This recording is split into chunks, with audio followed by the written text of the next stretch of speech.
कि मैं खुद भी उनके इस नेतृत्व से प्रभावित होकर बीएसपी मूवमेंट से जुड़ा हूं और उनके पद चिन्हों पर चलकर इस मिशनरी दायित्व, कर्तव्य व फर्ज को अपनी आखिरी सांस तक निभाने की पूरी कोशिश करता रहूंगा।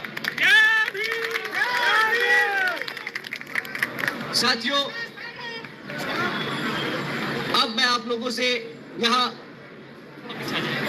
विधानसभा चुनाव के संबंध में कुछ जरूरी बातें आप लोगों के बीच में रखना चाहता हूं। साथियों, जैसा कि आप जानते हैं कि आप दिल्ली में आम आदमी पार्टी पिछले 11 साल से सत्ता में आसीन है।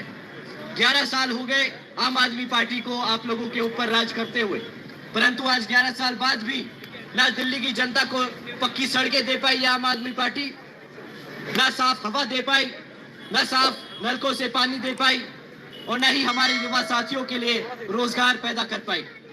साथियों, इसने सिर्फ पिछले 11 सालों में आपको आपका ध्यान भटकाने के लिए चुनावी वादे तो खूब किए, धरना प्रदर्शन तो खूब किए, परंतु जमीनी हकीकत पे पिछले 11 साल में एक काम नहीं है जो आप लोगों के बीच में आकर यह आपको गिनवाने का काम कर सकती है। अब भी क्या केजरीवाल जी ने आपको अपनी किसी भी चुनावी जनसभा में एक बार भी बताया कि कितने उन्होंने यहाँ पे प्राइमरी स्कूल खोले, कितने दिल्ली में कॉलेजेस खोले, कितने बच्चों को रोजगार दिया? पिछले 2-2.5 महीने से जब से वो चुनावी जनसभा में व्यस्त हैं, एक भी चुनावी जनसभा नहीं जिसमें वो आकर आपसे सामने रूबरू होकर कभी भी आपको बताएं कि मैंने अपने बच्चों को यहाँ पर इतना रोजगार दिया है, इतनी नई नौकरियां दी, इतने नए पक्के मकान दिए, इतना साफ पानी के कनेक्शन देने का काम किया। साथियों, उन्होंने वादे तो खूब किए थे। उन्होंने कहा था कि दिल्ली में वर्ल्ड क्लास एजुकेशन सिस्टम बनाऊंगा, पर पिछले 11 साल में क्या हुआ?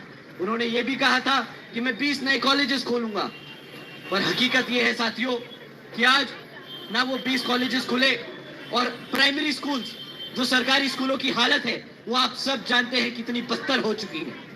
ना स्कूल्स में पढ़ाने के लिए टीचर्स हैं और ना टीचर्स के साथ बच्चे जिनको पढ़ने की जरूरत है उनको सही मायने में वो शिक्षा मिलती है। साथियों, एक तरफ वर्ल्ड क्लास एजुकेशन और 20 नए कॉलेजेस खोलने का वादा करते हैं और दूसरी तरफ ये हमारे जितने भी बच्चे 9th को पास या फेल करके गुजरते हैं, दूसरी तरफ 9th में फेल हुए बच्चे जबरदस्ती ओपन स्कूलिंग बोर्ड में डाल दिए जाते हैं। यहाँ जितने भी माँ बाप हैं जिनके बच्चे सरकारी स्कूल में पढ़ रहे हैं और 9th क्रॉस कर चुके हैं, वो जानते हैं कि अगर उनका बच्चा 9th पास ना कर पाया तो उन्हें जबरदस्ती ओपन स्कूल में दाखिला करा दिया जाता है। आप जानते हैं क्यों उन बच्चों को 9th में फेल होने के बाद ओपन स्कूलिंग में डाल देते हैं? क्योंकि इन्हें अपना खुद का रिपोर्ट कार्ड ठीक करना होता है। ये फिर न्यूज चैनलों पे जाकर बोलते हैं कि भाई हमारे बच्चे तो ट्रांसफर ले लेते हैं 9th के बाद ओपन स्कूल में, और जो बच्चे पास होते हैं उनका क्रेडिट खुद खा जाते हैं। क्योंकि एक बार अगर केजरीवाल जी ने बच्चे ओपन स्कूल बोर्ड में डाल दिए तो वो उनकी जिम्मेदारी नहीं होते कि वो बच्चे पास हो या फेल हो। उनका काम बस जो 9th में अपनी मेहनत से पढ़ लिख कर आगे निकल जाते हैं उनका क्रेडिट खाना होता है। परंतु ये बच्चे जो केजरीवाल जी की सरकार की अपनी रिपोर्ट कार्ड में ट्रांसफर होकर दिखाई दिए जाते हैं, सच बात तो ये है कि ये जितने भी बच्चे फेल होते हैं और ओपन स्कूल में डाल दिए जाते हैं, उसमें से 40% से ज्यादा बच्चे फेल होने के बाद कभी भी 10वीं पास नहीं कर पाते। उनके शिक्षा के क्षेत्र में सारे अवसर बंद हो जाते हैं। और आप जानते हैं कि सरकारी स्कूलों में पढ़ने वाले बच्चों की संख्या किस समाज की सबसे ज्यादा है? हमारे SC, ST, OBC समाज के बच्चे हैं जो सरकारी स्कूल में पढ़ते हैं, 9th में फेल हो जाते हैं, ओपन स्कूल बोर्डिंग में डाल दिए जाते हैं। वहां पर वो बच्चे पास हो या फेल हो, ये सरकार की जिम्मेदारी नहीं। अपनी सरकारी जिम्मेदारियों से पल्ला झाड़ने के लिए हमारे बच्चों को ओपन स्कूलिंग में डाल दिया जाता है। साथियों, एक बार ओपन स्कूलिंग में चला जाए बच्चा, उसके बाद वो फेल हो या पास हो, वो सरकार की जिम्मेदारी नहीं। एक बार सरकार की जिम्मेदारी नहीं तो हमारा बच्चा क्या जाएगा जिंदगी भर?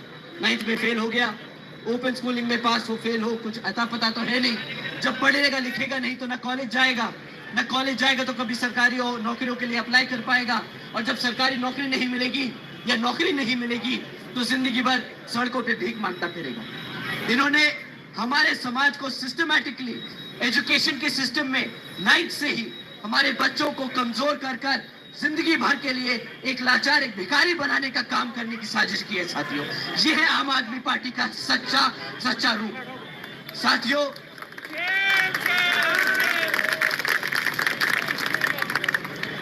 इन्होंने इतना ही नहीं, इन्होंने वादा किया था 2014 में जब पहली बार सत्ता में लड़ाई लड़ रहे थे कि 8 लाख नौकरियां देंगे। उसके बाद फिर 2022 के चुनाव में उन्होंने वादा किया था कि 20 लाख सरकारी नौकरियां देंगे।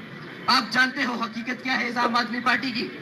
इनकी हकीकत ये है कि आज मात्र 12,500 नौकरियां दी गई है पिछले 11 सालों में। मात्र 12,500 नौकरियां दी गई। इनसे कोई पूछे कि 22 लाख नौकरी का वादा करके अगर 12,500 नौकरी देनी थी तो भाई वादा ही क्यों किया? डे 1 से मुफ्त में जो आज की स्कीमें बांट रहे हो वही बांट लेते। 12,500 नौकरियां देने का कोई तुक बनता है? इतनी से इससे ज्यादा तो सेंटर की नौकरियां निकल आती हैं जो लोग अपने आप भर्ती हो जाते हैं। इन्होंने तो सिर्फ नौकरी के नाम पर हमारे समाज का मजाक उड़ाया है। साथियों, इतना ही नहीं, जो पक्की नौकरियां थी, आज 40% से ज्यादा पक्की नौकरियां जो आज से 11 साल पहले दिल्ली सरकार में पक्की नौकरियां हुआ करती थी, आज वो कॉन्ट्रैक्चुअल जॉब बना दी गई हैं, यानी कच्ची नौकरियां दे दी गई हैं। वो सरकारी नौकरी के नाम पर कच्ची नौकरियां देने का काम किया है। साथियों, एक तरफ तो बोलते थे कि बच्चों को रोजगार देंगे, मुफ्त में एजुकेशन देंगे, वर्ल्ड क्लास, ना एजुकेशन दी गई, ना हमारे बच्चों को पढ़ाने लिखाने के बाद रोजगार दिया। दूसरी तरफ सपना दिखाते रहे कि दिल्ली को सिंगापुर बनाएंगे। भाई, सिंगापुर के नाम पे क्या आपको आज तक साफ पानी मिला? साफ पानी मिला? आज भी दिल्ली की जनता टैंकरों पे जीवित है। आज से 11 साल हो गए। 11 साल तक यहाँ पर दिल्ली की जनताओं को टैंकरों के भरोसे पानी लेना पड़ता है। आज तक आपके घरों में वो नलकों के कनेक्शन नहीं लगे। वैसे तो वादा किया था कि कनेक्शन भी लगाऊंगा और मुफ्त में पानी भी दूंगा, पर 11 साल हो गए, आज भी दिल्ली की जनता, आप लोग टैंकरों के भरोसे पानी का इंतजार करते हो।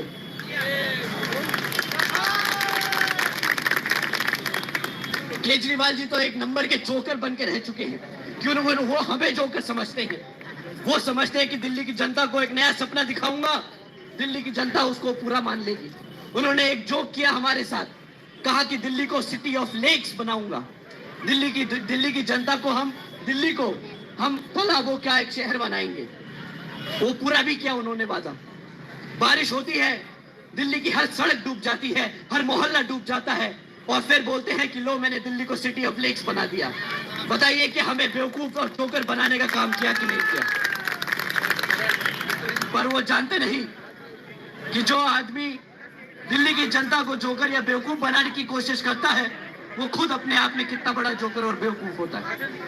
क्योंकि दिल्ली की जनता भूलती नहीं, उसे याद है ये सारे वादे, और उसे याद है वो जीता है। वो ये हर साल ये हकीकत जीता है जब उसके घरों में, उसकी झुग्गी झोपड़ियों में वो पानी भर जाता है, उसकी सड़कों के सामने, घर की सड़कों के सामने वो पानी डूब जाता है। साथियों, एक तरफ उन्होंने ये भी वादा किया था कि वायर फ्री दिल्ली बना देंगे। दिल्ली में एक तरफ भी आपको तारे नहीं दिखेंगे बिजली की, सब अंडरग्राउंड कर देंगे। आप खुद यहाँ पे खड़े हैं, नजर घुमा के देखिए कितनी तारे दिख रही हैं आपको, दाहिनी और बाईनी ओर कितनी तारे हैं? आप बताइए हाथ उठा के कि तारे हैं कि नहीं है? हो गई दिल्ली तार फ्री? नहीं हुई दिल्ली तार फ्री भैया। इसी तरह इनके सारे वादे हैं। अभी भी बोल रहे हैं 2100 रुपए हर महिला को देंगे। अरे पंजाब के लोगों से पूछिए, क्या उन्हें 1000 रुपए प्रति महीना मिले कि नहीं मिले? नहीं मिले ना, तो यहाँ दिल्ली में भी नहीं मिलेंगे मेरे भाई। इनके चुनावी वादों के चक्कर में आकर अपने और आने वाले 5 साल मत खराब करिए। इन्होंने तो ये भी कहा था कि हम यमुना साफ कर देंगे और उसमें डुबकी लगाने जाएंगे। आप बताइए कि यमुना साफ हुई? पर ये उसमें डुबकी लगाने लायक वाले काम जरूर कर चुके हैं। वो जहरीली यमुना में जाने का काम जरूर कर चुके हैं। साथियों, ये अपने आप को सीए बताते हैं, बोलते हैं मैं तो IRS से रिटायर हुआ अफसर हूं, मैं दिल्ली का हिसाब किताब रखना जानता हूं। पर इनसे कोई पूछे कि भाई दिल्ली का अगर हिसाब किताब रखना आता है तो दिल्ली 31 सालों में पहली बार क्यों तुम्हारे शासनकाल के रहते रहते घाटे में आ गई? इनसे कोई हिसाब किताब मांगता तो है नहीं, तो ये कुछ भी फेंकते हैं। बोलते हैं कि यमुना साफ कर दूंगा, वायर फ्री बना दूंगा, वर्ल्ड क्लास एजुकेशन दे दूंगा, बच्चों को नौकरियां दे दूंगा। ना यमुना साफ हुई, ना बिजली की तारें उतरी, ना साफ पानी मिला, ना साफ हवा मिली। भाई साहब, कितना फेंकोगे, कितना बेवकूफ बनाओगे दिल्ली की जनता को। इस विधानसभा आम चुनाव में दिल्ली की जनता इन्हें उसका जवाब देने वाली है।